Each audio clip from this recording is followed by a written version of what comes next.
ಇವತ್ತು ನಡೆದ ವಿದ್ಯಮಾನ ನೋಡಿದರೆ ಕರ್ನಾಟಕದಲ್ಲಿ ಸಿದ್ದರಾಮಯ್ಯ ನೇತೃತ್ವದ ಕಾಂಗ್ರೆಸ್ ಸರ್ಕಾರ ತುರ್ತು ಪರಿಸ್ಥಿತಿಯನ್ನು ಹೇರಿದೆ. ಮಂಗಳೂರು ಚಲೋ ಕಾರ್ಯಕ್ರಮಕ್ಕೆ ಬೈಕ್ ರ್ಯಾಲಿಗೆ ಏನು ಅವರು ಅನುಮತಿಯನ್ನು ಕೊಡದೆ ಪ್ರಜಾಪ್ರಭುತ್ವ ಕಗ್ಗೋಲೆಯನ್ನು ಮಾಡಿದ್ದಾರೆ.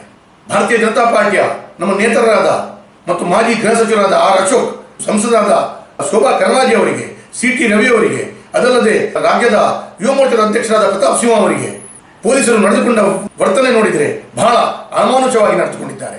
ಬಹಳ ಮನಸ್ಸಿಗೆ ದುಃಖಕರವಾಗಿದೆ. ಹಾಗಾಗಿ ಕರ್ನಾಟಕದ ಮೂಲದಲ್ಲಿರುವ ಭಾರತೀಯ ಜನತಾ ಪಾರ್ಟಿಯ ಕಾರ್ಯಕರ್ತರು ದಯವಿಟ್ಟು ನೀವು ಆ ಬೈಕ್ ರ್ಯಾಲಿಯ ಮುಖಾಂತರ ಮಂಗಳೂರಿಗೆ ಬನ್ನಿ. ಪೊಲೀಸರು ತಡೆದಲ್ಲಿ ನೀವು ನಿಮಗೆ ಸಿಕ್ಕಂಥ ವಾಹನ, ಬಸ್ ಇರ್ಬೋದು, ಕಾರ್ ಇರ್ಬೋದು, ಲಾರಿ ಇರ್ಬೋದು, ನಿಮಗೆ ಸಿಕ್ಕಂಥ ವಾಹನದಲ್ಲಿ ಮಂಗಳೂರಿಗೆ ಬನ್ನಿ. ನೀವು ಮಂಗಳೂರಿಗೆ ಬಂದು ನಮ್ಮನ್ನು ಸಂಪರ್ಕಿಸಿರಿ. ಯಾಕಂತ ಹೇಳಿದ್ರೆ ನಿಮಗೆ ಎಲ್ಲ ಮಂಗಳೂರಿನ ಜವಾಬ್ದಾರಿಯನ್ನು ವಹಿಸಿಕೊಂಡು ನಿಮ್ಮ ವ್ಯವಸ್ಥೆಗಳನ್ನು ನಾವು ಮಾಡ್ತೇವೆ. ನಾನು ಮಂಗಳೂರು ನಗರದ ಕ್ಷೇತ್ರದ ಅಧ್ಯಕ್ಷರಾಗಿ ನಿಮಗೆ ಈ ಸಂಪರ್ಕದಲ್ಲಿ ಸಿಗ್ತೇನೆ. ವೇದವ್ಯಾಸ್ ಕಾಮತ್ ನನ್ನ ಮೊಬೈಲ್ ನಂಬರ್ ನಿಮಗೆ ಕೊಡ್ಲಿಕ್ಕೆ ಇಷ್ಟಪಡ್ತೇನೆ. 9481233909 9481233909. ಎಲ್ಲ ಮಂಗಳೂರು ಚಲೋ ಕಾರ್ಯಕ್ರಮ ಯಶಸ್ವಿ ಮಾಡಬೇಕು. ನೀವು ಮಂಗಳೂರಿಗೆ ಬಂದು ಈ ನನ್ನ ನಂಬರಿಗೆ ಸಂಪರ್ಕಿಸಿ.